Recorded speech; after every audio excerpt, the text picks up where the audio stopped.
अस्सलाम वालेकुम फ्रेंड्स, आज हमारे किचन में बन रहे हैं कीमा समोसा। तो रेसिपी शुरू करने से पहले अगर आपने हमारे चैनल को अभी तक सब्सक्राइब नहीं किया तो अभी करिए। तो आइए चलते हैं रेसिपी के इंग्रेडिएंट्स की तरफ। इंग्रेडिएंट में सबसे पहले हमने 1 किलो बीफ कीमा ले लिया है। चॉप की हुई 5 से 6 अदद हरी मिर्चें ले ली हैं।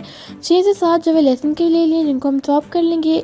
आधी अदरक ले ली जिसको हम चॉप कर लेंगे और 3 अदद हमने प्याज ले लिए जिनको हम चॉपर में चॉप करेंगे। बाकी चीज़ों को हम हाथ से चॉप कर लेंगे, सिर्फ प्याज को हम एक चॉपर में चॉप कर लेंगे। चॉप करने के बाद आपने प्याज के पानी को अच्छे तरीके के साथ ड्रेन कर लेना है क्योंकि इसमें कड़वाहट होती है, ताकि समोसों में ये कड़वाहट ट्रांसफ़र ना हो।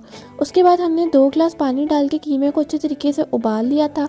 इसके बाद हम कीमे के अंदर स्पाइसेस शामिल करेंगे। स्पाइसेस में हमारे पास है 1 टीस्पून नमक, 1 टीस्पून ज़ीरा, 1 टीस्पून लाल मिर्च, हाफ टीस्पून हल्दी, 1 टीस्पून कुटी हुई लाल मिर्च, 1 टीस्पून सफ़ेद मिर्च, 1 टीस्पून ज़ीरा और 1 टीस्पून अजवाइन। तो हमने सबसे पहले इसमें अदरक और लहसुन शामिल कर दिया है।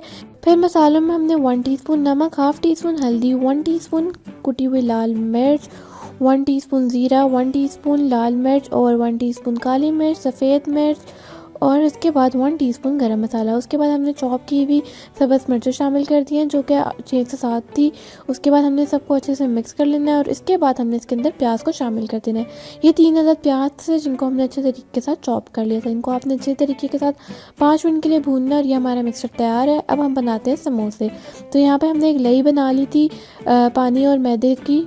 आप लई की जगह अंडे की सफ़ेदी का भी इस्तेमाल कर सकते हैं। तो फिर हम लोगों ने यूँ इस तरह समोसे बना लेना जिस तरह मैं आपको इस वीडियो में दिखा रही हूँ। बहुत ही आसान तरीका है, आप 1-2 दफ़ा ट्राई करेंगे तो आपसे इजीली बन जाएंगे।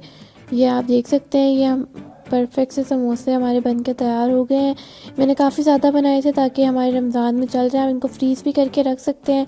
तो उसके बाद इफ्तारी के टाइम पे मैंने इनको फ्राई कर लिया था। ये आप देख सकते हैं, हमारे मज़ेदार से समोसे बन के तैयार हैं। आपने ये रेसिपी ज़रूर ट्राई करनी है और मुझे अपना फ़ीडबैक ज़रूर देना है। Thank you for watching. अल्लाह हाफ़िज़।